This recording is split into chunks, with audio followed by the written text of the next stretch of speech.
আসসালামু আলাইকুম everyone, welcome back to my another new mini blog. কেমন আছেন সবাই? আলহামদুলিল্লাহ, আল্লাহর রহমতে আমরাও ভালো আছি। চলে এলাম আরও একটি নতুন ভিডিও নিয়ে। আমার খালাতো ননদের বিয়ে ঠিক হয়, তাই আমরা সবাই মিলে কুমিল্লায় যাব। আর কুমিল্লায় যাওয়ার আগে আমি আয়রার বাবার জন্য কিছু রান্না করে রেখে যাই, যেহেতু তার অফিস আছে, সে মাত্র 2 দিনেরই ছুটি নিয়েছে। এদিকে আমি ডাল, মুরগির মাংস, চিংড়ি মাছ ভুনা, মিষ্টি কুমড়া ভাজি আর কলার ভর্তা করি।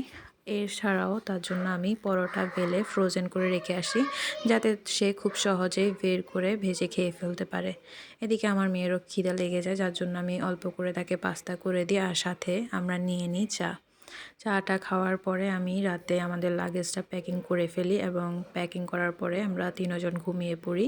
দেন সকালে ঘুম থেকে উঠে ফ্রেশ হয়ে বের হয়ে পড়ি কুমিল্লার উদ্দেশ্যে।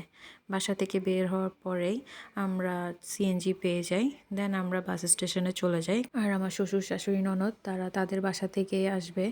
আমরা আগে চলে আসি, আসার পরে তাদের জন্য ওয়েট করি। এই তো তারাও চলে এসেছে। আসার পরে টিকিট কেটে আমরা সবাই আল্লাহর নাম নিয়ে বাসে উঠে পড়ি। প্রায় 3 থেকে 3.5 ঘন্টা পরে আমরা কুমিল্লায় গিয়ে পৌঁছাই। আমরা আমার নানা শ্বশুরের বাড়িতে গিয়ে উঠি। আজকের ভিডিও এই পর্যন্ত। আল্লাহ হাফেজ।